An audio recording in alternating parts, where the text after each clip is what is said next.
What's up, my friends? Really happy to introduce my new friend, Ruell Black. And I just want to say big thanks to everyone in the Telegram chat. And that's where I think I first encountered Ruell. I don't remember how. Maybe we can get into that, but I'm really appreciative of you, bro. And I'm looking forward to chatting with you because we've never had this chance to really talk and kind of share stories. We've been chatting on Telegram, but this will be fun to introduce people to you. Many of our mutual friends are already aware. I've seen you do shows with Slick Dissident and Homie Romy and a lot of cool other people. You mentioned the Juan on Juan podcast earlier, and I'm excited to get into it. But I know Ruel, you're on Twitter, and you can be found on YouTube and Rockfin, Ruel Black. But before we get into all that and all of the work and the channels that you produce, let me ask you our ritual first question, my friend. When did you start to speak your truth? Oh, dude, that's a hard question. Um, well, I guess like about 3 to 4 years ago, just getting into the whole like investment stuff. I was like, okay, I'm learning, and I think I can teach this to other people. I think I have a unique spin on it. I've tutored children before with like programming, so I know about teaching, and I think I can boil things down to the least common denominator to make them very sensible for other people. And I enjoy doing that. Enjoy helping people in that way. So let's get to doing it. And that's kind of how I got into my whole finance stick. And then as far as conspiracy goes, I was listening to this true crime show called Morbid. And it kind of just went on from there. It was like, okay, morbid and true crime. It's like true crime, okay, has to be something a little bit better than this. Then conspiracy, tinfoil hat. And then I was like, okay, this is really interesting. And now I'm just like way out there. Nice, nice. So I wanted to like kind of have my own spin on that because conspiracy, a lot of the stuff comes up in crypto, as we're well aware with certain logos with like stuff like CBS and different like movie and different TV channels. I kept noticing that in crypto. And I'm like, okay, so there seems to be a bigger connection here. And what I kept uncovering was just like, wow, wow, wow. So I was like, okay, so I need to bring this out because certain times on the channel, I'd be talking with people. Shout out to my channel. You guys can find it at darkhorsewatcher.com. That's darkhorsewatcher.com. We talk crypto, stock, and mostly just crypto and stock investing.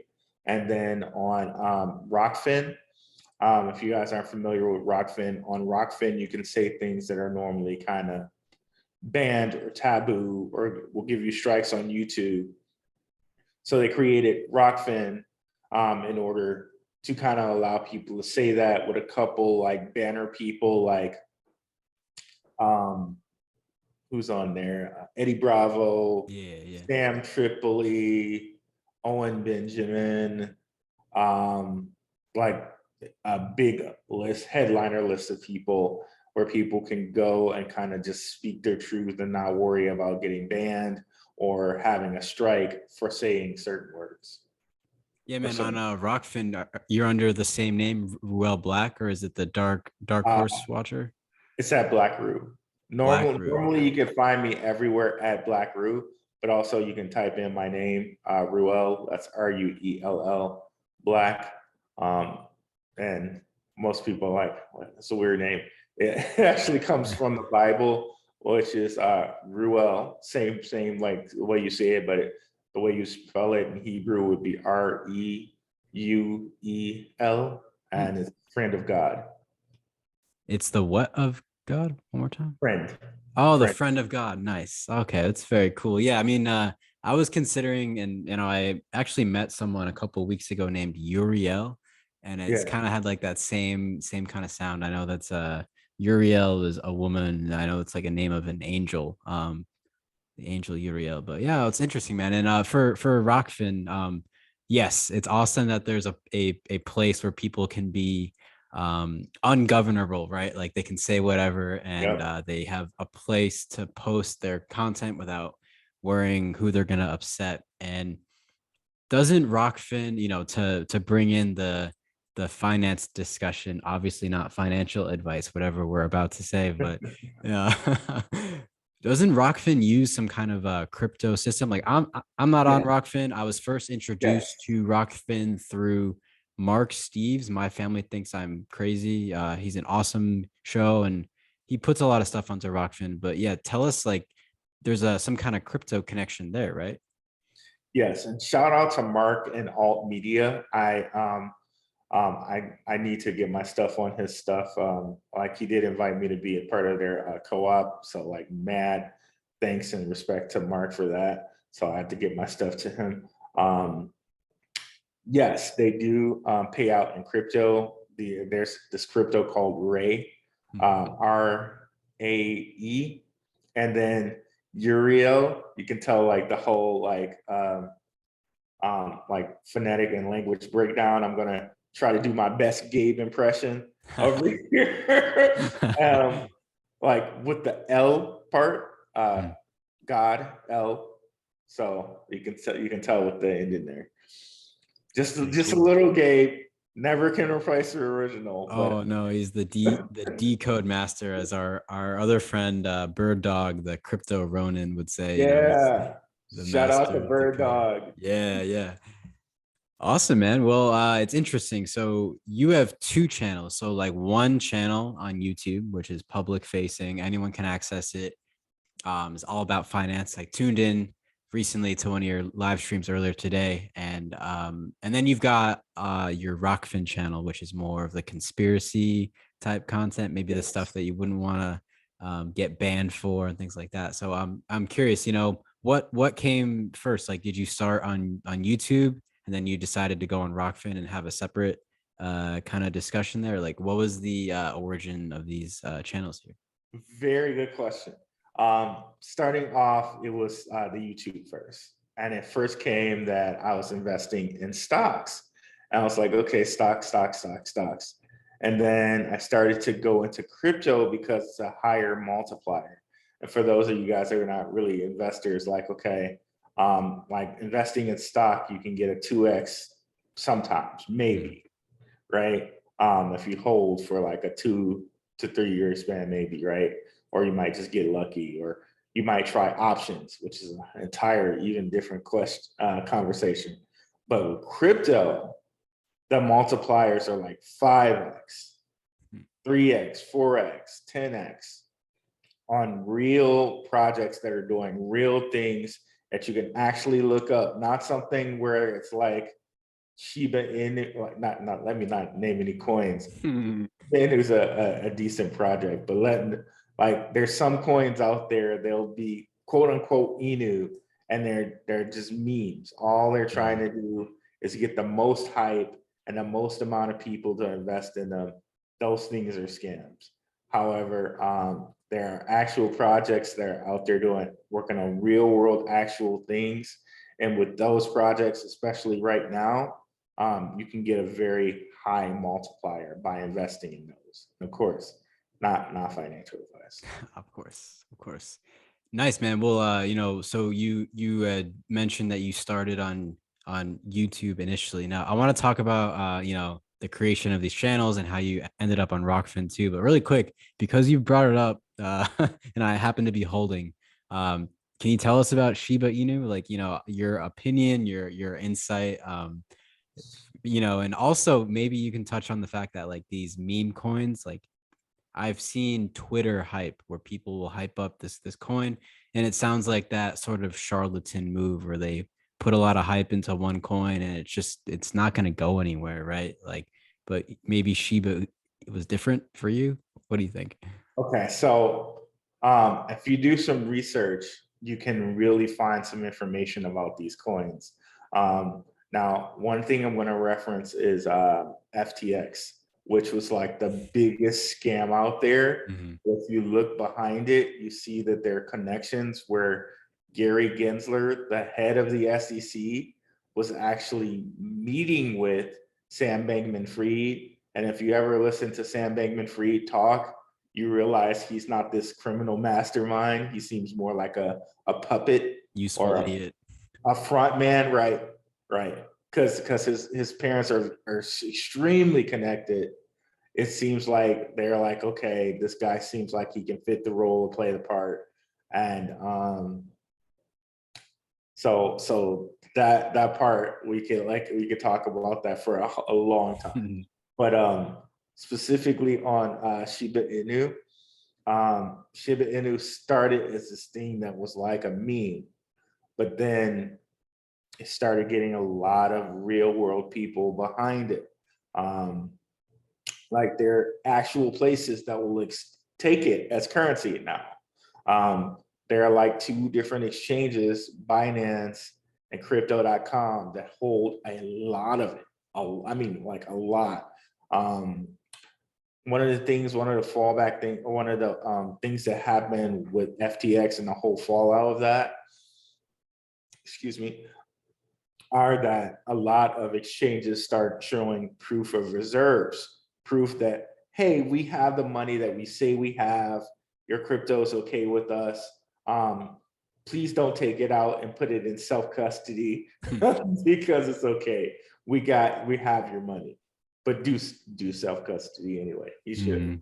It's like if you're holding on Coinbase or Robinhood, you're not actually holding it. You're allowing this company to hold it for you. But if you have self custody, then you have total control. No one's gonna mess with it. You got your own password, right? Is that kind of what you're referring to? 100%. It's something like, it's kind of scary when you think about it. Like, okay, all my crypto is on this one thing that looks like a thumb drive, right? Which is a ledger wallet. But it's no different than saying taking all your money out of the bank and holding it in dollars. Right. It's the exact same. Just as vulnerable. Right. Now it's all in one place. The only difference is with your wallet, I can go take out the money and it now belongs to me if I somehow were able to do that. But with your Ledger wallet, I need to know the password, the PIN, like, I need to know your key for your key phrases and all of that. So it's actually a little even more protected.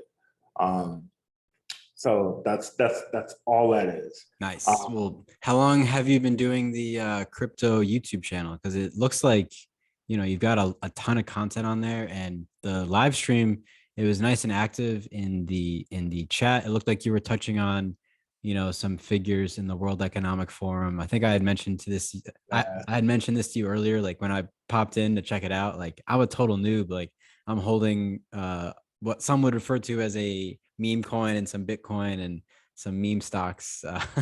But I'm just doing it kind of like for fun, to experiment and try to learn. But it's a gamble. But anyways, what is how did you start doing this? Because you had mentioned you had mentored or you were teaching in the past. Are you still doing that? Like, how did this all start for you? No, like I was like, okay, I need to learn how to do this crypto, and I need to learn how to do investing, period. Because the easiest part about this is like, okay, you make your money work for you. It's even better than having a second business where you say have to buy inventory or do different things like that, where you have to have money to make the money. In this instance, you do have to have the money, but you can make the money work for you. Yes. And how I started that was like I did a mentorship in a certain little program, and then I got to a certain point where I felt that I didn't need that program. I was like, okay, and I feel like I can go teach this to people. But in the last, it was like the bull run before the last one, I think, or it's like, like 2020, like a little bit before that, 2019, I was looking at all of this stuff in crypto, and I was learning about Bitcoin halvings and like just how lucrative it could be to do certain things in a crypto bull market. And that's when I was like, really just like, I kind of switched my channel to crypto. And For you, those of you who don't know, Bitcoin goes through a halving. So there can only be 21 million Bitcoin. Okay. Right now, there's around 19 million of it. But every 4 years, the amount that you can mine using like computers, GPUs, the amount that you can mine cuts in half. So thereby, it makes it more and more rare every year. So it's going to go out somewhere to like 2135 to when they can mine the last Bitcoin. So these cycles have shown Bitcoin's been more and more valuable every year. And it's pretty interesting because when you look at these cycles, you see it's like sine curves, and it's very reminiscent of a heartbeat. Like, and certain things like this, like in conspiracy, that like really came up with crypto that kind of had me go down the conspiracy trail. But going back to Bitcoin, so with that halving, everything gets more valuable. So the last Bitcoin halving was 2020, and here we have a Bitcoin halving coming up in 2024. So right now is a perfect time to accumulate crypto and make a huge difference in your life, right? And now that I'm like a couple like cycles in, I know now that, hey, this is the time to accumulate for when it halves, like in 2024. It might hit a little bit earlier, but we'll see. But let's say 2024 for now, and then hold for a couple years, and then that cycle dumps out, and it gets ready for another one, basically. It's like 4 year cycle, bullish for like about 2.5 years, then it dumps for a year and a half, and then goes bullish again, and then wash, rinse, and repeat with that. That's pretty interesting that it's a 4-year cycle, because we got like our presidential cycle every 4 years. Yes. Yeah, it's like we are going through. I mean, time itself is a cycle. Like, I've been thinking about that a lot lately. Reading like reading about the Hindu yugas, which are like massive spans of time. But just thinking about the 4 years, that micro cycle of the presidents, and the shifting in power. It's interesting. And you also mentioned that when you look at the chart, it looks like a heartbeat, which is pretty cool. And I want to ask you something I saw on your page. It was about the Hermetic laws, the 7 Hermetic principles. And when you mentioned heartbeat, I thought about some advice that my friend gave to me, not financial advice, but he was telling me, he's like, don't get emotional when you're trading. Like, you're going to see that proverbial line, whether it's up or getting dumped. Like, leave your emotions out of it, and try not to get too impulsive, because it's kind of like by design to well, if there are people manipulating the prices, then that's supposed to get people to react a certain way. So I'm interested to hear you explain the 7 Hermetic principles in relation to trading, and maybe anything related to finance in general. And I'll just preface one more thing. This also reminds me of when people talk about the abundance mindset, and how, like, if you have a certain mindset and like a spiritual leaning, then you can almost like attract or welcome more wealth into your existence. So I'm curious, with Hermetic principles and the abundance mindset and the heartbeat of crypto, how it all ties together. What would you say? Where should we start? First of all, I just have to say, you're asking some brilliant questions here. You got a future. You got a future here with this thing. Appreciate you. So yes, it's to go back to a little bit of what you said, and to lead into what you just asked. That 4-year cycle, he planned it right on presidential races. So it was very brilliant in how he planned that 4-year cycle. So it moves like perfectly with America's presidential cycle. So he did that on absolute purpose. And then that goes all right into the Hermetic principles. There's a guy that I research, W.D. Gann. He's a famous trader, also like a 33rd Mason, Scottish Rite.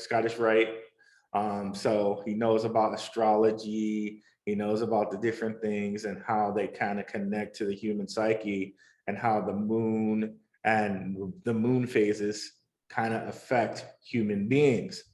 And he applied that to trading and charts, and he was very good at trading. Okay. So when people like, they don't really like astrology, people like W.D. Gann have figured out that astrology does work, and it applies to trading. And it 100% applies to trading. And taking that even further, going into the Hermetic principles, as above, so below.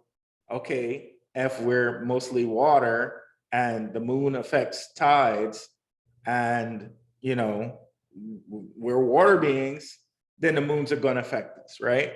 Because we're mostly water too. So as above, so below.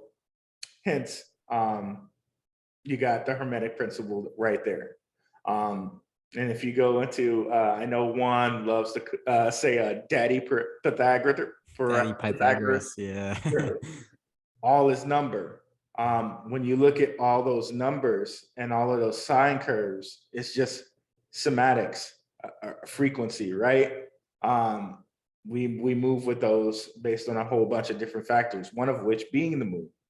So again, kind of as above, so below. Another Hermetic principle is the principle of rhythm.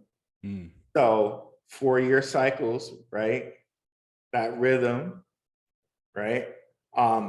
So like all of the Hermetic principles, they're very simple, but they're extremely profound, and like how they connect together and they work together. I think the ones that always come up a lot for me are the principle of duality. And we get the principle of duality all the time here. White, black, Democrat, Republican, sun, moon, hot, cold, right? And then you take that with the principle of rhythm, right? That 4-year rhythm of Bitcoin. In some states, the seasonal rhythm, right? There's just so many, right? So seasonal, duality. God, I'm gonna forget. There's another one that comes up a lot. But Polarity, or was that one you had already? Yes. Yeah. Rhythm, polarity. Oh man, here, let me go look I them forgot up. what the as within, so without, that might be. As above, so below. That one Is too. that the same one, or like are those That two one is separate? the principle of Correspondence. so yes, correspondence. Yes. I can pull them up really quick. Yeah, Yeah, that's the principle of correspondence. So I like how you brought up all his number as well, because okay, so we've got mentalism, correspondence, vibration, polarity, rhythm. So like all like numbers are like in a rhythmic scale, cause and effect, and gender.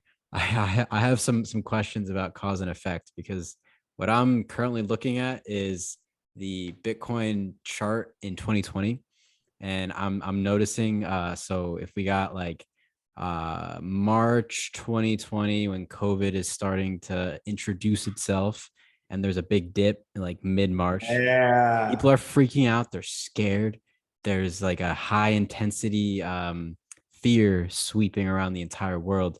And then, it's like settled down into this bearish area up until about well, let's see. I'm starting to see like a very bullish run right around the spring, summer. Like once we started to get used to lockdowns and quarantines, hopefully like people didn't actually get used to that. They were like, this is wrong, I'm never going to get used to it. But you know what I mean? Like it was becoming like, all right, it's been a couple months, like it is what it is now. And then it started to shoot up after that, and the world became more and more intense, going through like tensions in the Twin Cities in May, and then the summer. And like from that point, from April, May of 2020, we had a crazy bull run. And I'm curious if you have a comment on that, because the insight that comes to me, just like a speculation almost, is like, well, there was a vibration of some kind, like a high energy, high frequency vibration running through consciousness at that point. Like there was just a lot going on with with people's, I don't know, like esoteric energy. It's hard to like put it into a clear description, but I feel like we're seeing that reflected in the chart in some way. Do you feel like there's any truth to Yes. that? Yes. Yes. Can I share screen Yeah, here? let me give you that really quick. Mm. Yeah, I'm looking forward to this, because like when you look at the chart itself, it's interesting that you can then make those correlations. Like I know Terrence McKenna did this too. Like he had his like time wave zero machine, and he could show like what he called novelty throughout time. So here we go. Here's our Bitcoin So chart. this is what I love about showing the chart. And you're not a chart reader, are you? No, I mean I basically look at the normie like Coinbase or Robinhood charts. But what I love about you not being a chart reader, like quote unquote, right? Yeah. You pointed out some very important parts of the Mhm. chart, and I'm gonna break that down right now. Cool. Um, what you just pointed out are literally like one of the most important parts of the chart. Let me hide that. Okay, so make this bigger and let me get rid of these alerts. Not used to using Zoom, so I'm not sure where All to good. All good. put stuff. Okay, so this is a day chart, guys. But I love what Loco just pointed out, because he just pointed out to you the last Bitcoin halving. That's what Hmm. he just pointed out to you in 2020. So the last Bitcoin halving was around May 2020. Let me move this. Can you guys, is my bar in front of here? Do you see that? Um. Do you see my, like it says mute chat stop video? Do you see that? Oh no. Yeah, that's all hidden. But Okay, perfect. maybe something that might be blocking is the download bar on the bottom of Chrome. We got those like three files in the bottom. Okay, let me get rid of that. Yeah. And something else chimed here. Let me just try to move that to side of the way. Okay. So let me get rid of this chiming thing here. Cool. It's funny. I didn't know what halving was until you brought it up earlier. So now like I'm starting to think about the other like 4 year cycles that we've seen. Because like 2016 was like a pinnacle moment for this country. And I guess we can look at cycles, and the 4 year cycle is interesting. And I wasn't really paying attention to crypto up until like 2018, 2019. So I wonder what I may have missed out on.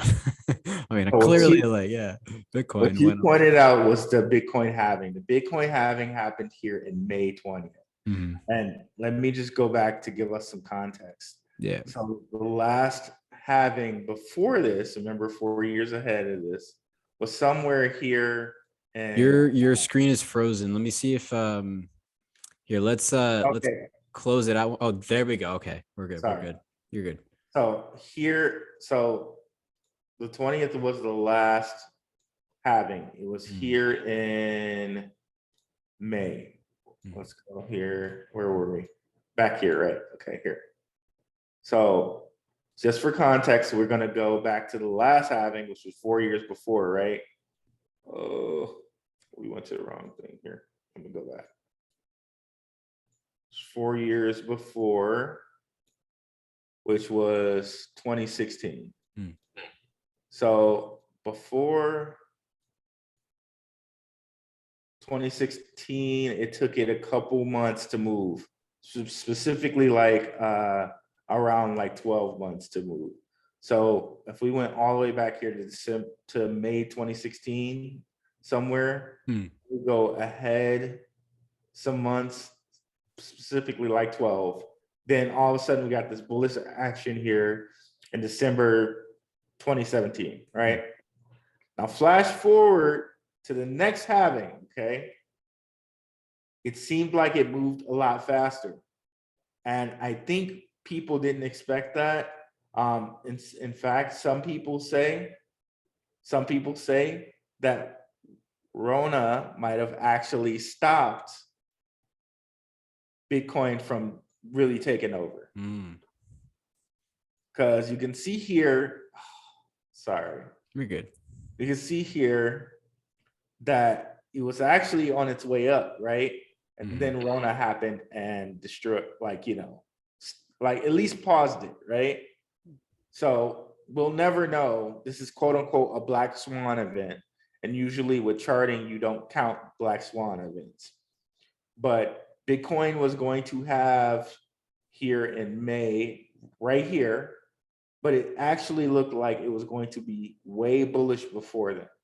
Yeah, it was like on that upward trajectory for sure. Yeah. And just something else to note, the stock market looks the same way. I could pull it up and it's even a deeper dive for the stock market. But we're not going to pull it up right now, just so we don't confuse people.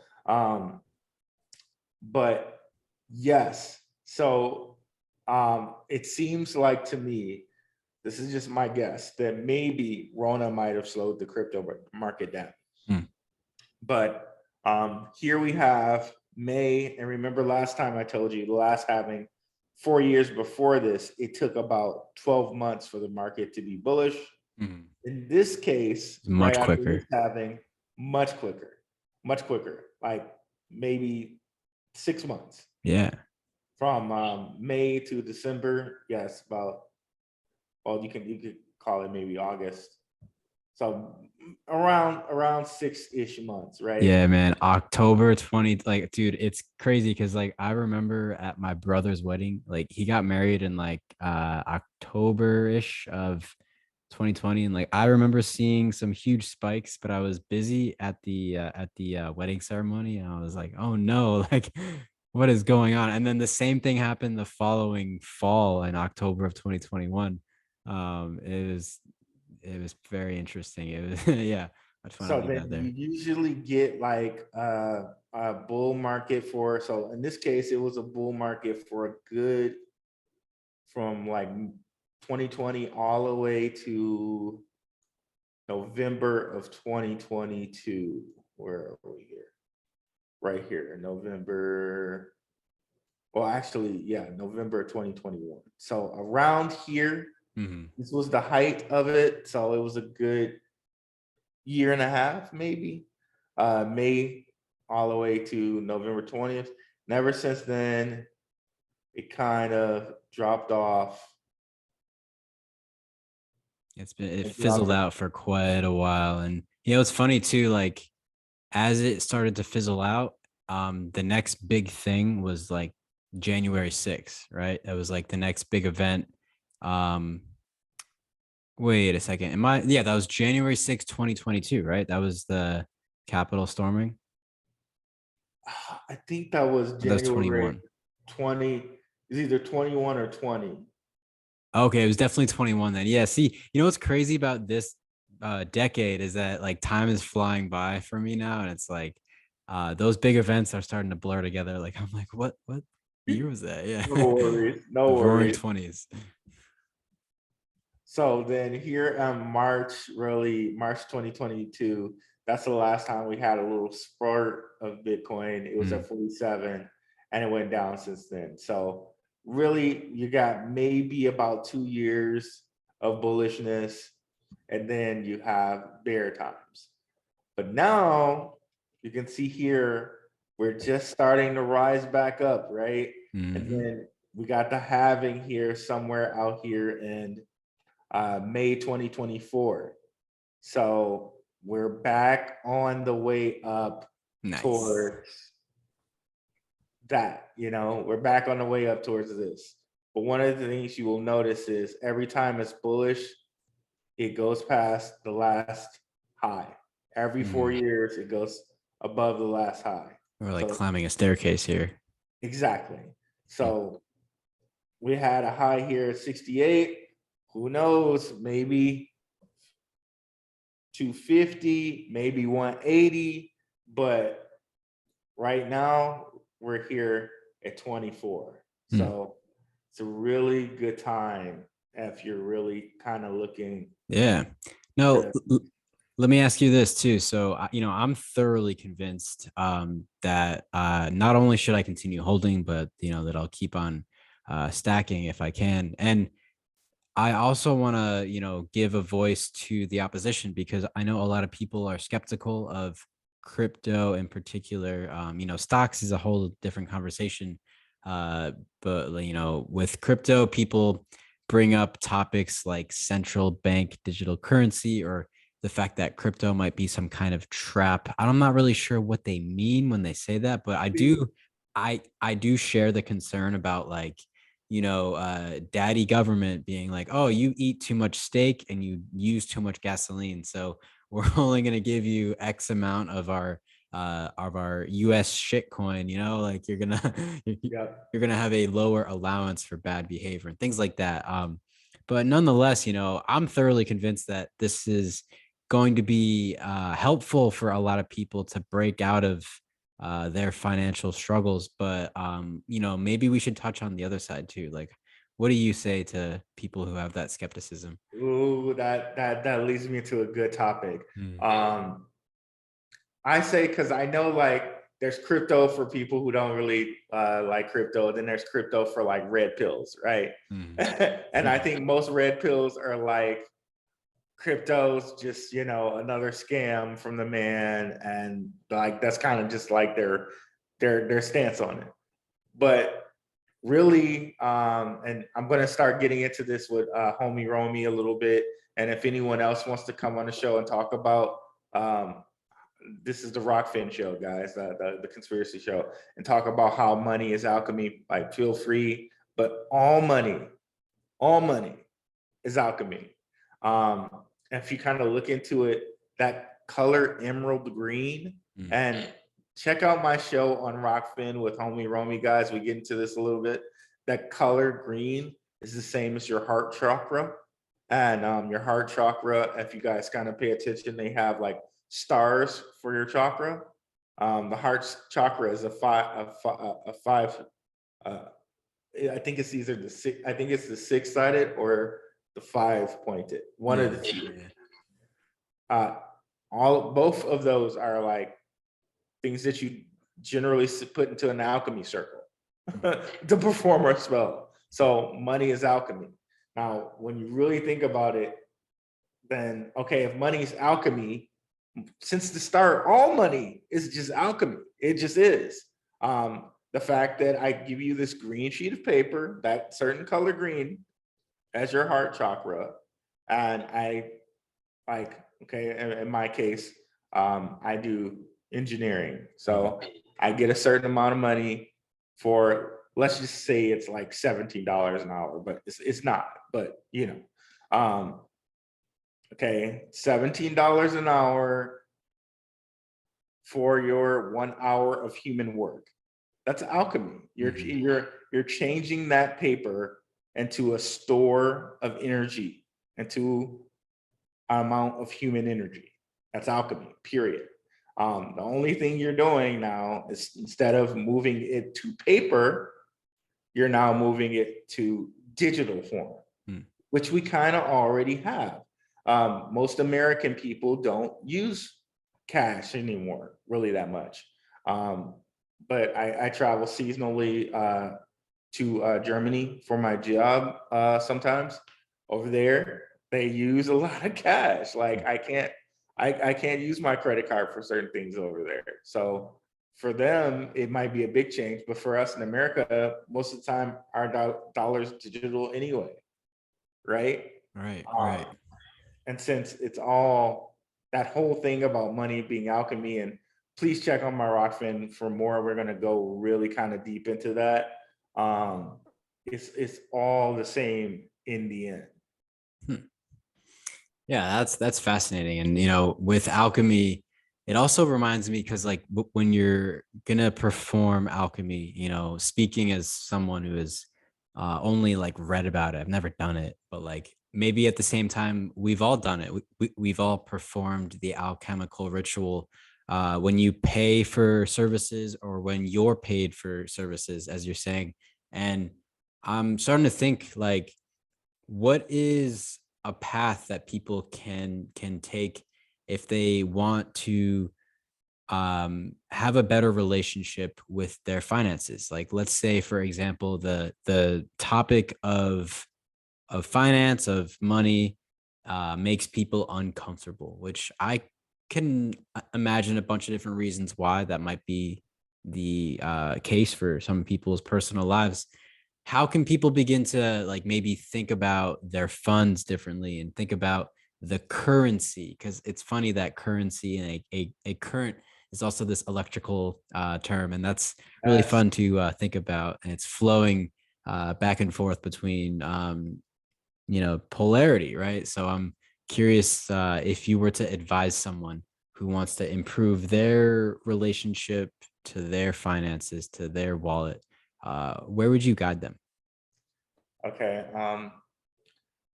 I want to preface this by saying I'm going to mention something that Kobe Bryant used to do, and a lot of people might have a little problem with that because he might be on certain team, right?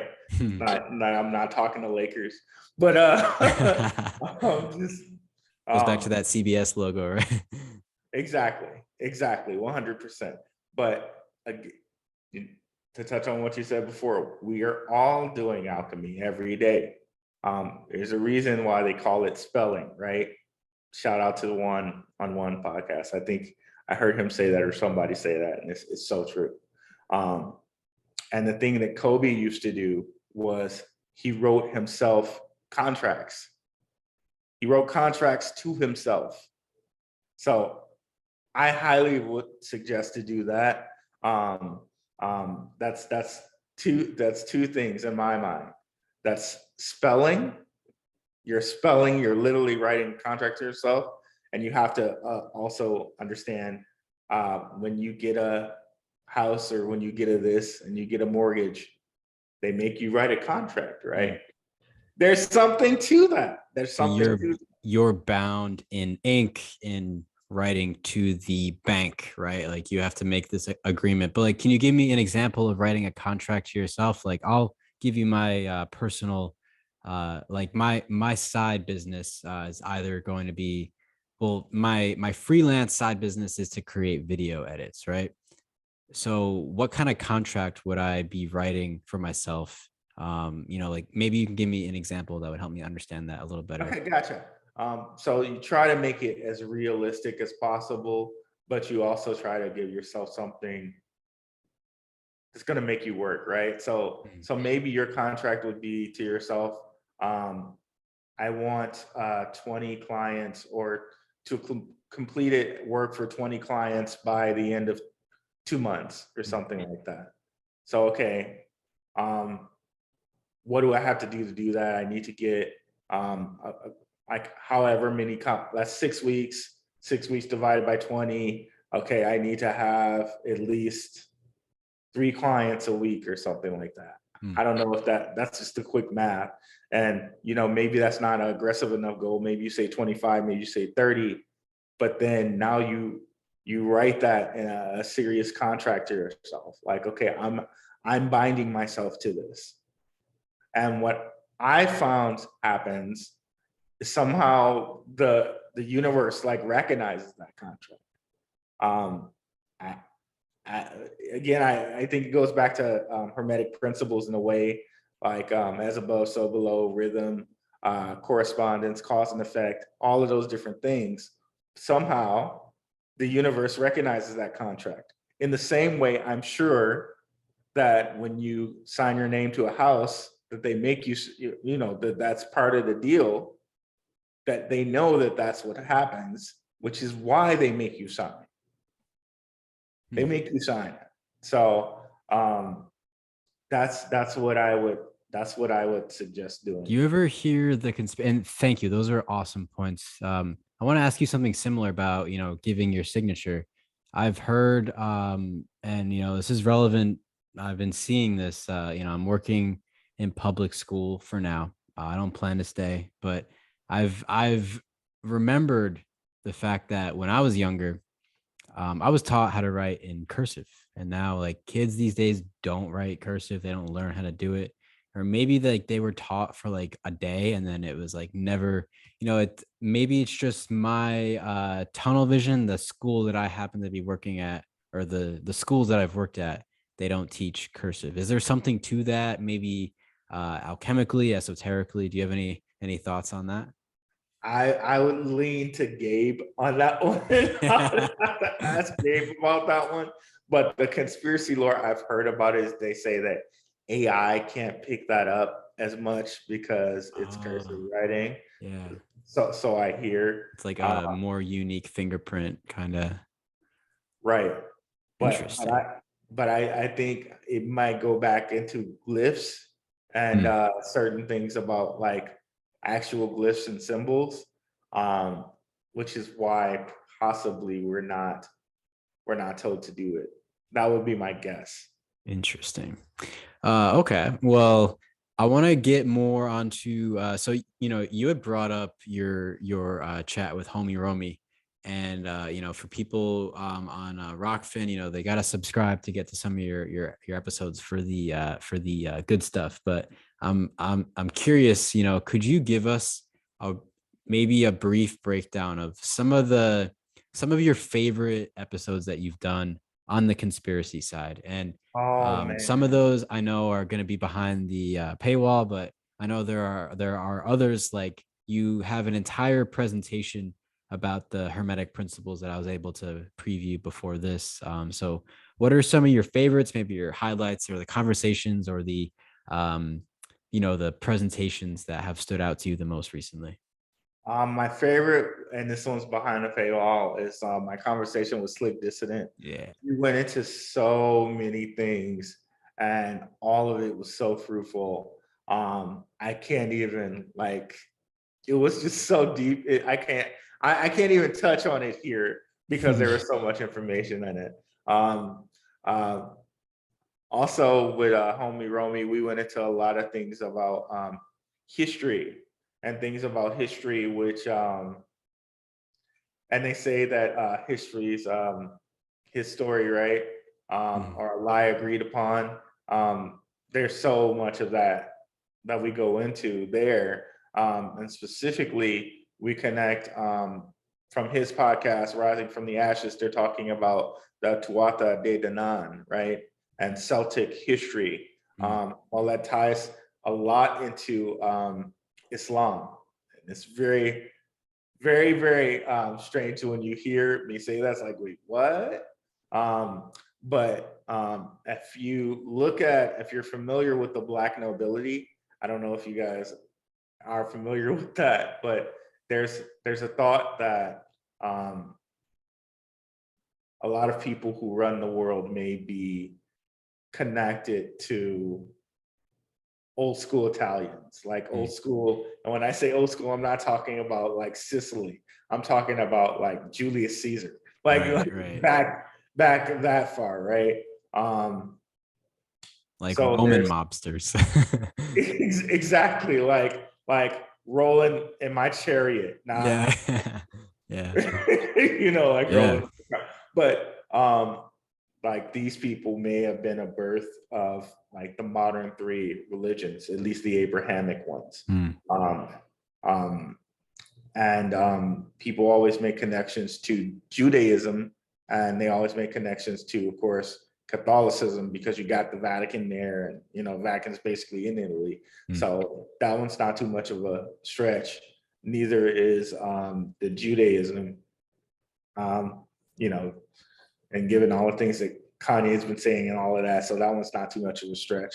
But Islam, that's kind of a stretch, right? Hmm. But then when you look at the things that homie Romy and I were talking about, kind of comes clear. Um, my favorite also was the Hermetic principles. I think everyone should know those, particularly. Yeah, I think everyone should know those. Mhm. I think it's like really the first veil on information, and if we really think that knowledge is power, and if everything you're taught is a lie, then you're powerless, right? Uh, but when you look at these Hermetic principles, it really gives you a whole new outlook on knowledge and it would why it would almost be necessary, or not necessary, why someone would want to cover things up, like, Mm. or why like when you look at how Hermetic principles are so interconnected, it gives you a new power. It just simply Does does. it really does? Yes. So that's why I suggest everyone take a listen to it, because honestly, it will give you a new power. It really will. Yeah, I Uh, mean, just with the law of opposition, I don't know if that's actually what they call it. Let me backtrack really quick because, yeah, well, like law of correspondence or polarity. Like, I know this is something that Slick Dissident was talking to me about, where it's like if you really want to understand anything, you got to look at the opposition. You got to look at the opposite side as well. And then you bring up another point too about what things would be covered up in the conspiratorial way. Why should we care? Well, it's because who would benefit from this being covered up? Like, why would the files of JFK's investigation be covered up for 70 years? Why why would Pfizer do the same thing? What's going to happen in the next 70 years? Like, why wait so long? Things like that come to mind. Of course, in the case of like, big pharma, I think finance is a big motivator to have these kind of cover ups. And I'm curious if you have any thoughts there on you know or other examples of cover ups that maybe people should pay more attention to. yes. Let me see what I can say without like doing any damage. Uh, well, there's something that happened in New York and things fell. You might want to look at those. Mm. Um, there's just a whole bunch, but in the end, like a lot of people, like, okay, what do I care? I still have to survive, right? Um, I think when you have a certain understanding and a certain foundation, as far as like Hermetic principles and all these different things, you begin to look forward in the future and have a more discerning eye. So if you know these certain things, and if you know um, certain ways people are going to approach trying to get the group to think in a certain way, okay, then maybe you look at the jabby jab thing, maybe you look at that differently. Mm. You're not so scared. Maybe you look at an alternative, right? Um, if you see all these things floating in the sky and you're thinking that, okay, maybe aliens are coming down, and that's starting to make you afraid. And if you know certain things about the world, if you know certain things that have been said about the world, and you've done some research on how the world actually works, maybe you're less afraid Mm. because you know that, okay, nothing's coming from up there, not Right, from right. up there. So it's interesting that you learn to pick up on these patterns, and you can learn to discern differently than whatever CNN or Fox would be broadcasting out to people to help them discern. So I think that's a really validating message because do get that from some of my friends. They're like, why do you waste your time doing this? Like, I'm like, well, I'm trying to pick up on patterns, like just how an AI would be taught to become more intelligent. They have to pick up on patterns and learn how to anticipate events differently. So I like to hope that, between the conversations that we have here and on our Telegram chat and everywhere else, that we're helping each other to think differently, to expand our paradigm a bit more. And I'm curious what you have to say as we kind of wrap it up. When we think about recent railroad disasters, a lot of people are concerned. Not to mention the things in the sky. That's like a whole different thing. Maybe we'll do like a whole separate episode on that, and like blue beam. But I'm glad that you mentioned it, because that's a good way to practice discernment. And but with the railroad disasters, um, potential sabotage, things like that. Hopefully, I'm allowed to say that on YouTube. We think, or I've been thinking, this is a great way to scare people. And whenever there's fear, there's an alchemical process happening, just like we saw with the spring of 2020, that dip in the financial markets.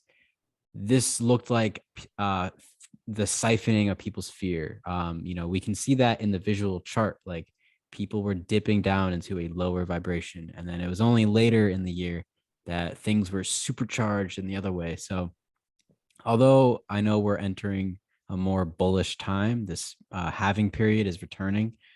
What do you make of some of these events, like the trains, and that being like maybe the more immediate primary example that we're dealing with now across different states? How do you recognize the alchemical use of fear, and what can we do? Like, we can say that love is the opposite of fear, but how do you see fear being used as an alchemical tool against us, and what can we do about it? I think again, it just goes back to the knowledge is power thing. All you can do is arm yourselves with knowledge, and then you begin to kind of recognize things for what they are. Like shout out to Waters Above Crypto. I know he came on Juan's channel, and I've been watching this stuff a lot lately. One of the things that I gathered from his research was the whole FTX thing.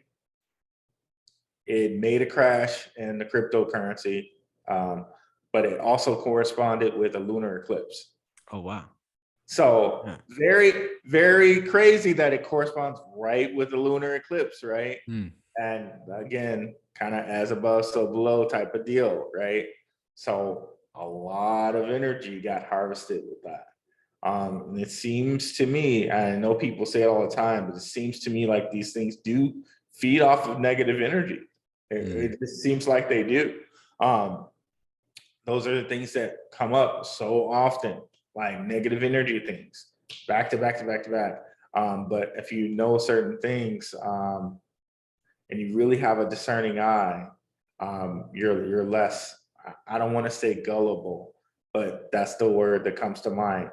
But the context is not like you're stupid, but it's just you're ignorant, and not ignorant is stupid, just that you don't know. Okay, just you don't know.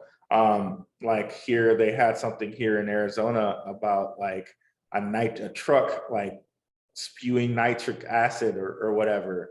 And to me, the video looks extremely fake. And as far as I'm still kind of, the video looks really fake to me. Like the color red was way too strong. When you look at the car lights, those reds weren't as strong as that red. And you see it's an 18-wheeler, and I know someone posted like, okay, if it's nitric acid, it should be in a tanker, not a just this 18-wheeler just tipped over, which makes a lot of sense to me. Like, why would you just have it in an 18-wheeler? That doesn't make sense. That's something that you would store or something, not a liquid. DOT would never allow that. They got really tight regulations on hazardous materials, right? Like they could never allow that to really be on the road legally, right? Like, right. So despite the fact, the video looked off and all of that. Yeah, it didn't look like it was carried in, like that was the wrong truck. That was the wrong truck. And it's just that type of thing. Like, okay, knowledge. The more knowledge you have, the more you're able to discern these things and say, that doesn't seem right to me. And if you look at the whole thing with the jab, a lot of things, like you can see a lot of different news associations saying like the number 33, 33 people, 33 people got it, 33 people got it. And in every city, really, like when you get like that much discernment about things, I think it makes it better for you to see kind of what it is, what it really is about. Well said, my friend. Well, I feel like as we continue researching and just observing and watching, we'll all be able to discern in a different way. And hopefully, all of this knowledge will increase our power to make this place a little bit better, at least better for our family and our friends in our neighborhood. I like the idea of thinking local, but I also have to, add in. I think it was JP Morgan who was like, millionaires look at the market and billionaires look at the stars. What was that quote again? Yes. Yeah. Yes, that's pretty much it. Like millionaires look at the charts and Yeah. billionaires look at the stars. Yeah. Yeah. Yeah. Yeah. It's so true. It's again, it goes right into the Hermetic principles, as above, so below. I want to And share something really quick too, because oh, you had please. brought up the eclipse coinciding with the FTX scandal, right? Yes. So I know I did a natal chart with Kaylee Burkana. Shout out. She's a wonderful Shout out astrologer. Yeah, Kaylee. Kaylee's great. Come check out her Moon Day Monday tarot readings. A lot of fun. So I was born April 28th, 1995. And she told me I was born right around the eclipse. It was a solar eclipse the day after. Now I'm going backwards. In 1995, on April 19th, 11 days before I was born, was the Oklahoma City bombing. And on the 15th of April, so that was 4 days before this bombing, was a partial lunar eclipse. Fast forward to my birthday, the 28th. The day after, on the 29th, was the solar eclipse. So I don't know what the correlation is, but now that I'm thinking about it, I'm curious what the next eclipse will bring to us. And it looks like if I just Google it really quick, we're looking at 2023.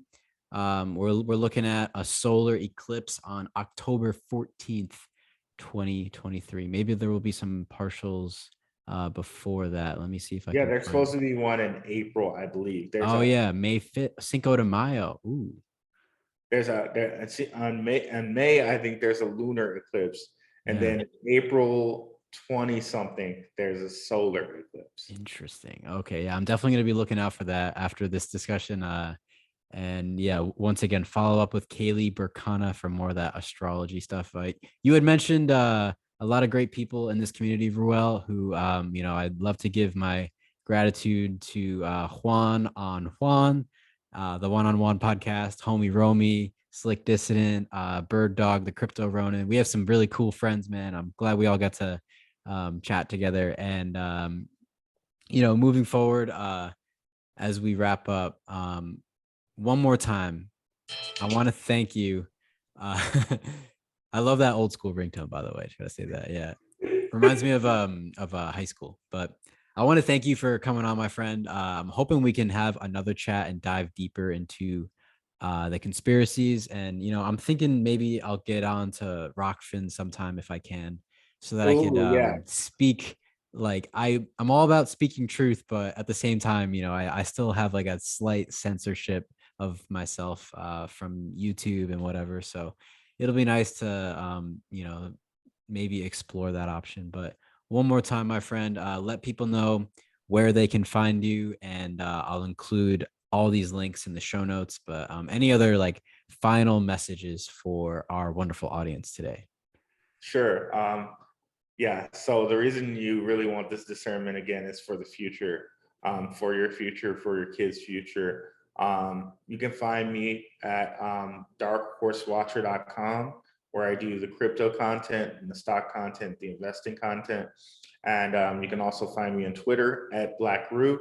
I have my DMs open, so if you have any questions, long as it's not like really financial advice, I can help you. You can also find me on Rockfin for crypto and conspiracy. Sometimes all crypto, sometimes all conspiracy, and sometimes a little bit of both. That's on Rockfin again at /BlackRoo. And yeah, guys, very thrilled to come on here and would love to come back. Right on, my friend. I'm really thankful that we were connected, and I still don't really remember how we were first connected. Do you remember? I remember. Yeah. I remember now. Actually, I think I first encountered you on the Wicked Planet podcast. Telegram. Okay. Yeah. Oh, okay. Yeah. Ron from New England. He's an awesome guy. Okay, that's really funny. So like Telegram is a lot of fun. You can meet a lot of cool people on there. I'm grateful that we set this up, man. I'm thankful I got to learn more about your backstory, and I'm looking forward to diving into some other rabbit holes with you sometime, my friend. Thanks for coming on here, and I hope you have a fantastic day. Thanks so much, guys. Have a good one. Peace. Peace.